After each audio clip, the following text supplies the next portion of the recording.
Hello. It's 5th of May 24, Sunday, and the SNP Humza's just resigned.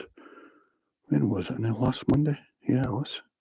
And John Swinney's expected to become the new leader, but some guy today called Graham McCormack, who's an SNP activist, he's going to try and become SNP leader. He couldn't be First Minister because you have to be an MSP, I think.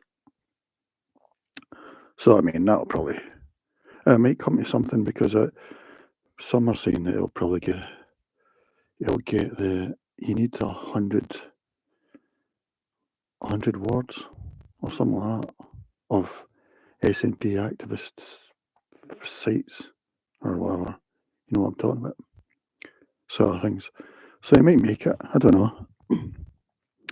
I mean, to me, it makes sense. Swinney everyone relies on Swinney or whatever, even though he was leader 20 years ago and he resigned because he felt he just couldn't make any impact on changing the voting pattern. Because back then, Scots voted Labour, really. Yeah. And one thing about this, it makes me wonder if Nicola Sturgeon will come back as well. I think she probably will, if they survive. Although I think Nicola's really a Green. Not I'm saying that's right or wrong, but I think she's really a Green. So if she's having to put up with the likes of Kate Forbes and that, I don't know if she would be able to. I think she would prefer to be a Green now, but she feels she can't do that. And I've got the mic facing me this time, by the way. It's up in the sort of top left to me, upper left. Yeah, so it's all snakes and ladders and stuff. But I just saw something in the Sunday Mail today, which I thought was very interesting. It showed you the timeline of what happened when Humza done his kicked the Greens out, literally on the street, Butte House Street, or wherever it is in Edinburgh, from a cabinet meeting. Put them out in front of out the front door, so they had to go by the press and all that. Lorna and Patrick. Anyway, the way I view Scotland, if you're thinking, I think there's only a single issue that matters to Scotland and the West. It's the issue of the big change that's going to happen over the next few decades. I mean, the areas of the world have evolved naturally over, say, 300,000 years or whatever, since ever humanity began. But over the last 75 years, there's been a big change to Britain and the West in particular. Say after World War II. Some of them it took a bit longer. Australia was about 1973 and New Zealand 1995. And yeah, even America was really until 1965. But there's a big change underway, which politicians of the centre left and centre right seem to feel is going to be fantastic. But I'm a bit worried about it. I'm a bit anxious looking at women's rights and LGBTQ plus rights, for example, around the world, and how Britain and the West is changing. So I think that's the only issue to vote on, and I think you should vote for a total pause, total stop. And I think someday hysterical female Green voters will be asking for a reversal. That's what I feel. I'm just saying. Because we live in a Stasi country now, and so you need to be careful what you say. You're allowed to say it's going to be great. If you feel it's going to be leading us to anarchy, never be seen before in humanity. No, that wouldn't be allowed, I don't think.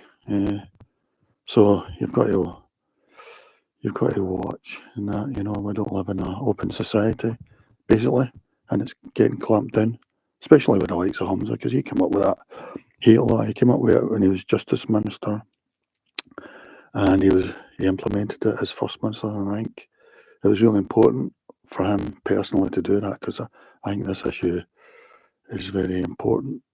Probably maybe even the most important, looking at some of his tweets since he's left, you know.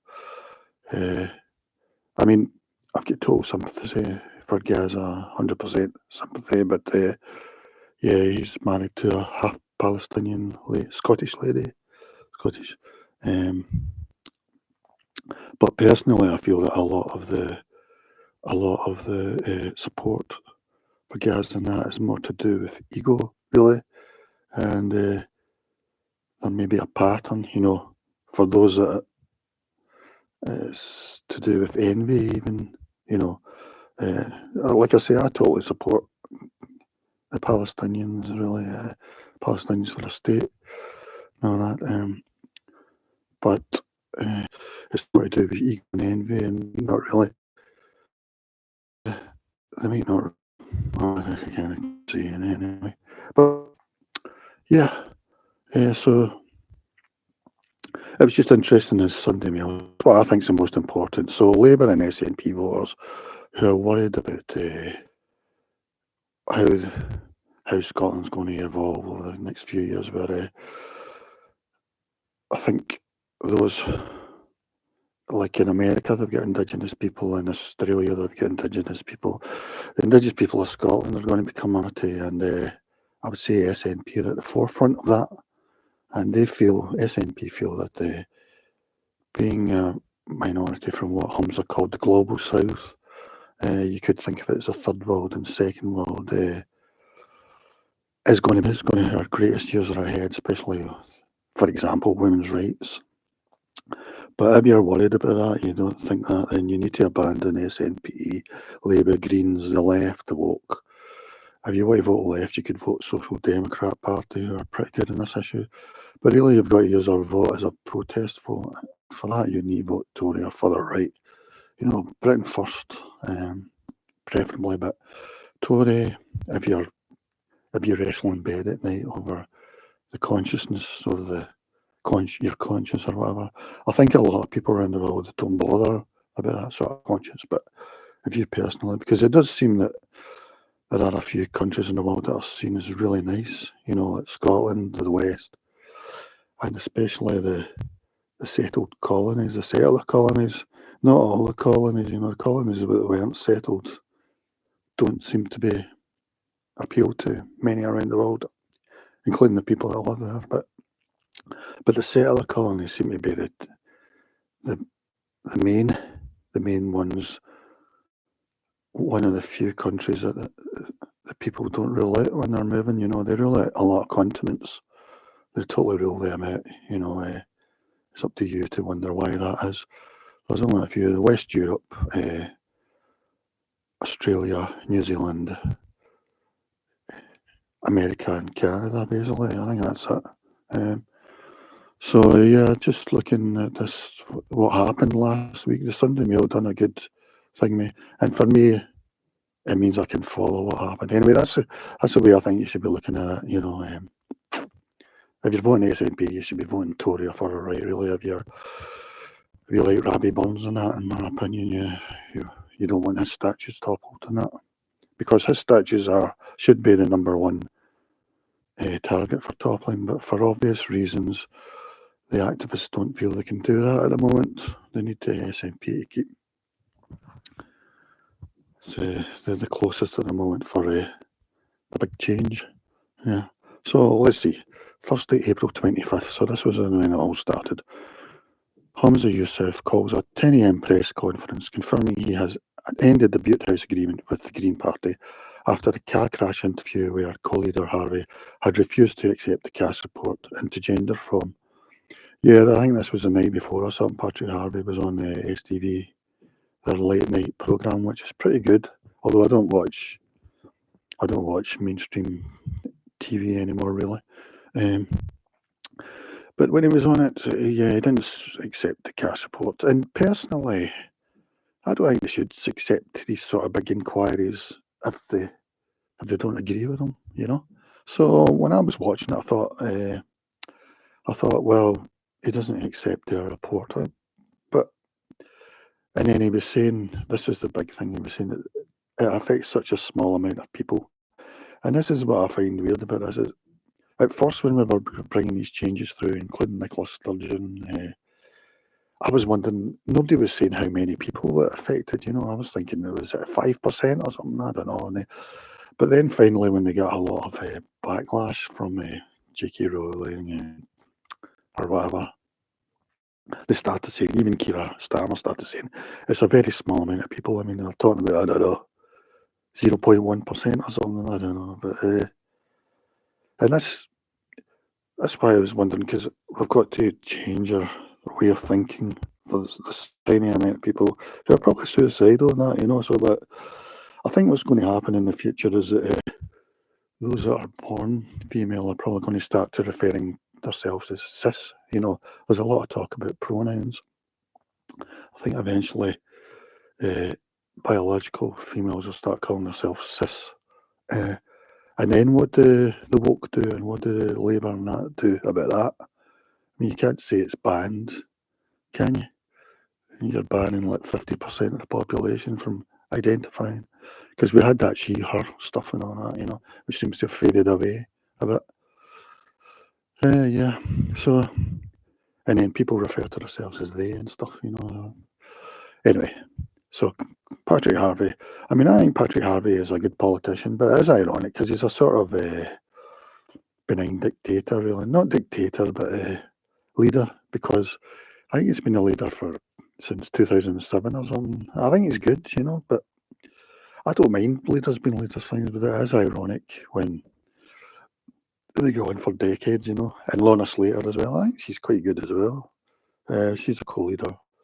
You know, I think the Greens are nice, but they'll just get carried away, really. I mean, I have voted Green in the past, but now that I see what the emergency is for, the single issue emergency is for Britain and the West, because all these things won't matter if they become anarchy. So, yeah.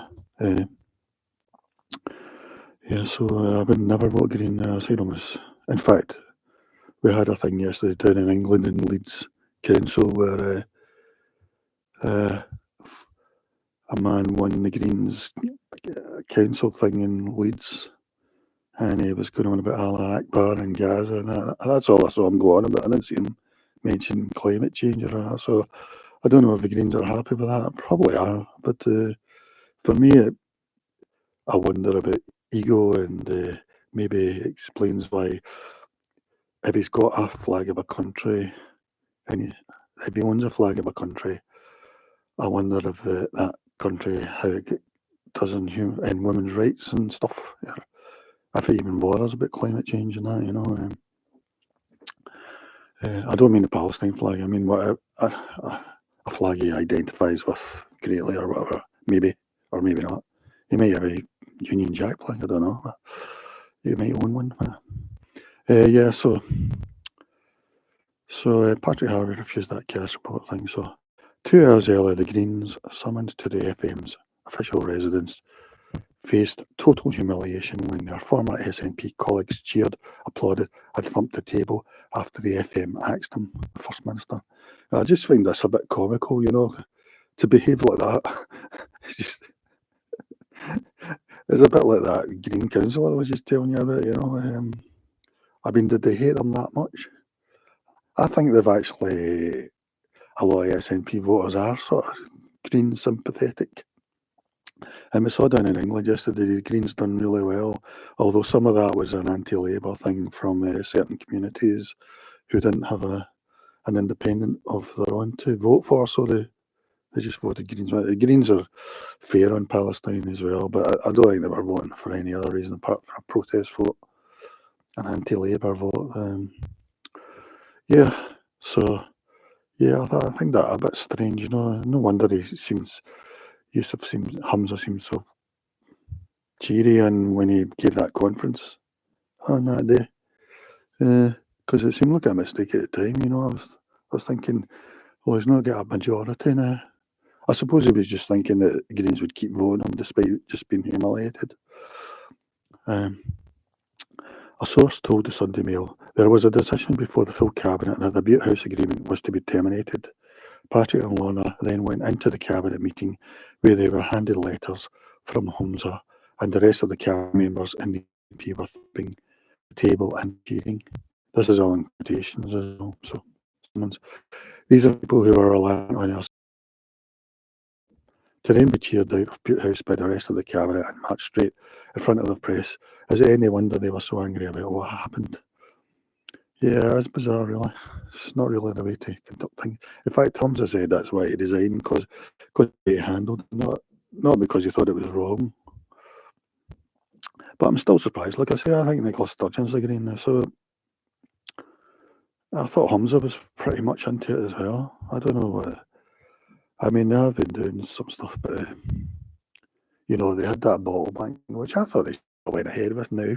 You know, it went that far, and the big supermarkets seemed to be on with it anyway. They saw it as a, although personally I wouldn't have used it myself, but and then, which would have meant I would have been paying like 10% more for a bottle or something. But yeah, but then they get into all the sort of social justice stuff.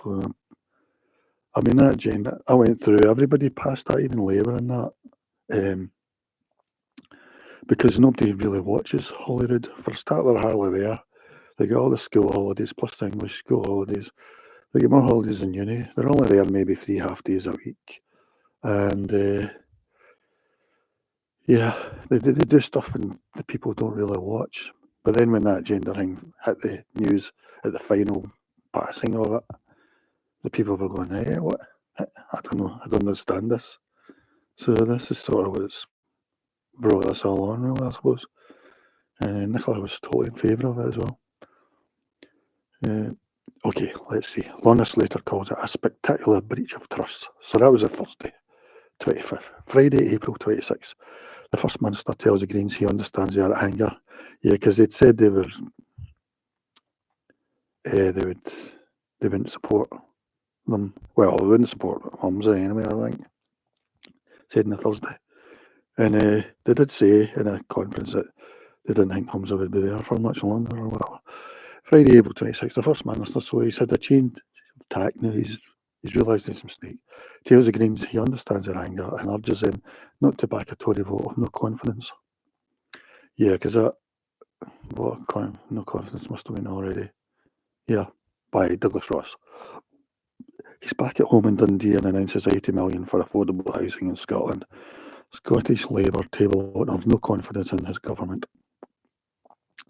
Alex Salmons at Harbour Party MSP Ash Regan writes to him and tells him, my door is open. Oh, good help.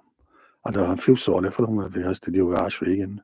She was the one who wanted a big sort of clock who's saying how long it is before Scotland becomes independent or something. An SNP source, of course, I don't think he likes her either, really. An SNP source said Humza realised he'd made a fatal error and considered resigning, talked about it by pregnant wife Nadia, so she would have resigned just then, and he would have had 100% honour from the rest of the SNP. I mean, the friend said at that point he thought he could fight on. Ex-FM Nicola Sturgeon is understood to have approached the Greens to try and get them to change their minds, but failed. So I suppose with this, that makes sense, you know, because Nicola was really pally with them. So she tried to change their mind for Humza on his behalf, probably, but failed. So, yeah, anyway. Tentative plans were then discussed about replacing Humza with Swinney, should Humza be forced out. Well, you have to make plans, because it happened. That's the way it happened anyway, but it's not that they're going against them, it's just when someone dies, or is dying, you need to plan a funeral, you know. They might survive, you don't know, but... Okay, Saturday, April 27th. Letters.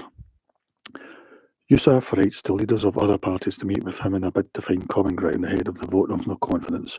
He is dismissed by Scottish Labour's Hannah Sarwar, the Tories Douglas Ross, and the Lib Dems Alex Cole-Hamilton. So he's done, really, apart from Ash Regan. Humza's team confirms to the Sunday Mail that lines of communication have been opened between him and Ash Regan in a bid to secure her vote and a bid to survive. Yeah, I think if they had her, it would have made it 64 each, I think. 64 for and against. And that meant the person who's the speaker, or whatever they call them in Scotland, They have to vote with the status quo, which basically is the vote with the government. So they would have won at 65, 64, but not in any, well, although that speaker is a Green, funnily enough, so, but she would have voted for the government anyway. Humza's team confirms to the Sunday Mail that lines of communication have been opened between him and Ash Reagan. Right, I've said that. Reagan tells us that she wants him to prioritise independence, Grangemouth, and safeguarding women and children.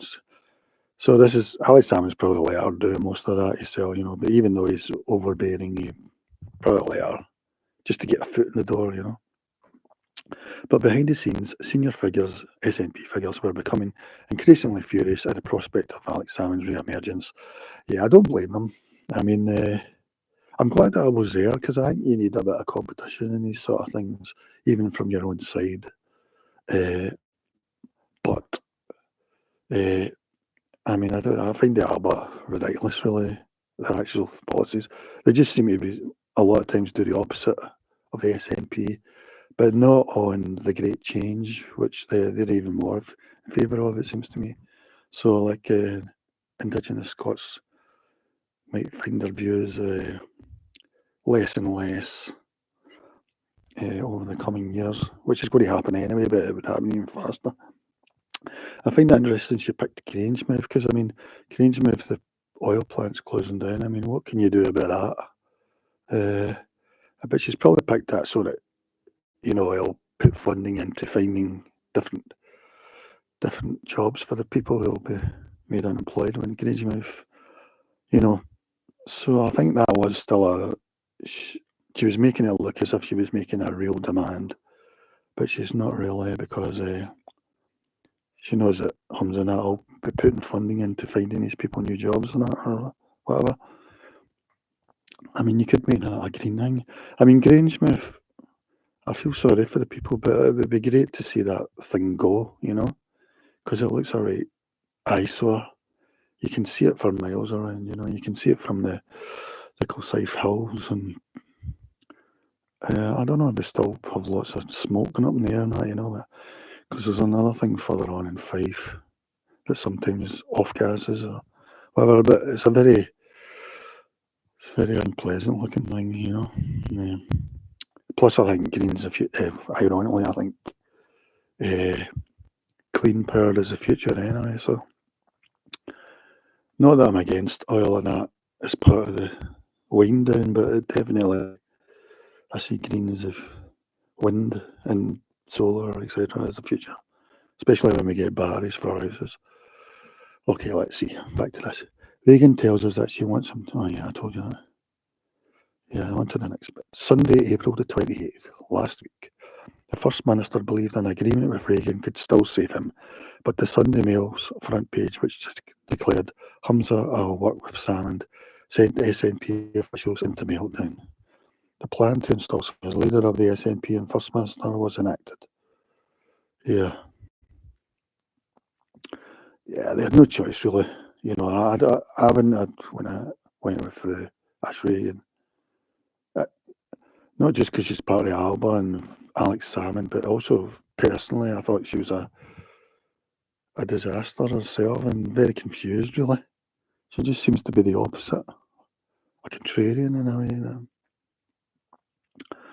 The plan to install Swinney as leader of the SNP and First Minister was enacted. Yeah, fair enough. Senior sources began briefing newspapers and broadcasters that Humza was resigning and Swinney was to take over. They were also told about a Resolution Foundation think tank event in London the following day, where Swinney was set to speak. A source said at least 2 members of the government attended, although costs does not allow a situation to develop which could see the SNP relying on Alba's support. As much as Humza wanted to kill this as a deal, the undeniable reality is that Salmond is a leader of the party. Very senior Sturgeon allies in the government and party made it clear that a deal with Alba could not go ahead under any circumstances. If he had been stronger, Humza would have told him where to go, but by Sunday night, he was no longer in control of his own destiny. Yeah. Monday, April 29th. Reagan texts the FM asking him if they are meeting. The FM calls her, First Minister calls her, and said her requests to give him her support are very reasonable. So he's still pondering. But within a few hours, Humza appears in Butte House to resign. Yeah, I think that was about 7:30 in the morning, but then he said he's having a press conference about 10 o'clock or something. But yeah, he had no choice, really. I mean, personally, when he first said this stuff about Greens, I thought it was a bit strange, but I didn't think it instantly meant he had to resign. Maybe I was thinking the same way as him. I wasn't really thinking about it, actually, but maybe I was thinking that the Greens will just keep supporting him anyway. But then when that vote of confidence was made against him, and the Greens said they wouldn't support him, that was it, really. I didn't see any. Have you not got the... And I didn't see how you could do a deal with Ash Regan, really, and Alba. But within a few hours, Humza appears in Butte House to resign. Simon later tells reporters, and he was honest about it, I thought, when he said, or he agreed with my view of it. The way he handled it was bad, I don't know if they should have left the Greens. As I say that as somebody who wouldn't support the Greens or I see them as sort of Trojan parties, really, but now, as I say in the past, I'm sympathetic to Greenery, but I think they've totally lost the plot. They probably always had. I think a lot of their voters will be women who do the school run in the SUVs and stuff like that and go to Disneyland, Florida on holiday. A lot of their Green voters will be like that, Yeah.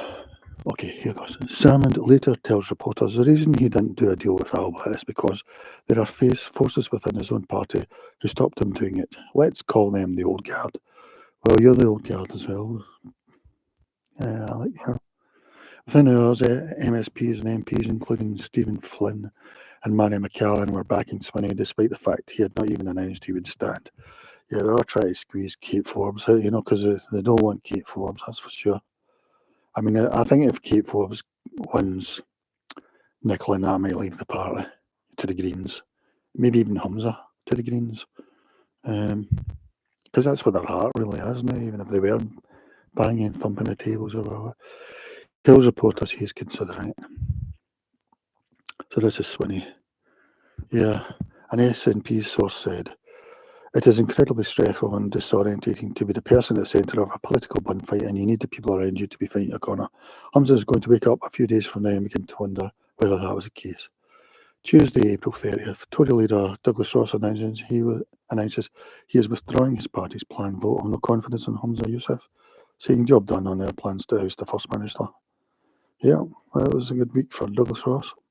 Labour then faced pressure from the Greens and SNP to drop their motion of no confidence in the government as a whole. That went ahead. So even the Greens were trying to get them to stop that as well, funnily enough, because they said that they would support SNP for that, especially since Humza had went. Yeah, it was Humza they wanted gone. Wednesday, May the 1st, the Scottish Labour vote of no confidence in the government goes ahead but fails. Kate Forbes reveals she is still considering standing as leader. Sturgeon makes an appearance at Hollywood and denies working behind the scenes of the leadership contest. She says, I have spent almost my entire life in the thick of political drama and I'm actually quite enjoying not being in the thick of political drama anymore. A source close to the Sturgeon said, the Greens made their position on the vote of no confidence clear on the day the Butte House agreement ended. That doesn't mean constructive relationships can't continue. Nicola talks to colleagues and former colleagues regularly. There's nothing surprising in that. Yeah, I think the Greens will mostly still keep supporting them, Because Alex Salmond had an SNP government. He only had 43 MSPs. You need 65 for a majority. And he got lots of stuff done back in the day, You get the bridge tolls taken away. Was that him or Labour? I can't remember. And a SNP spokesperson said, Humza Yousaf has set out in straight terms what led to his decision to stand down as First Minister and SNP leader, which included refusing to trade his values and principles simply to retain power. Yeah, I think I tend to believe that. There was some talk that people were starting to looking to remove him before, like Carol Monaghan and had a meeting with Stephen Flynn turned up and who was the other ones? Kate Forbes and thingy. They were at Mike something. It was actually at our constituency. It was at a bowling club as a party because she's standing as a MP again or something. But Stephen Flynn wasn't meant to be there, and he turned up. People were wondering why. I think that was the Wednesday before all this started or something. Or it may have been on the day before Humza made his statement. I don't know. People are saying it was strange that Stephen Flynn was there, but I don't know. I think he was a friend of Humza, so I don't know. But anyway, I just thought I'd put that on the record, yeah. As I say, I think Scots should be voting right or further right. Further right, or Tories at least. Tories are further right at least. Or the Social Democrat Party. If you're wanting to keep your values as sort of dominant, in my opinion. Okay? Bye.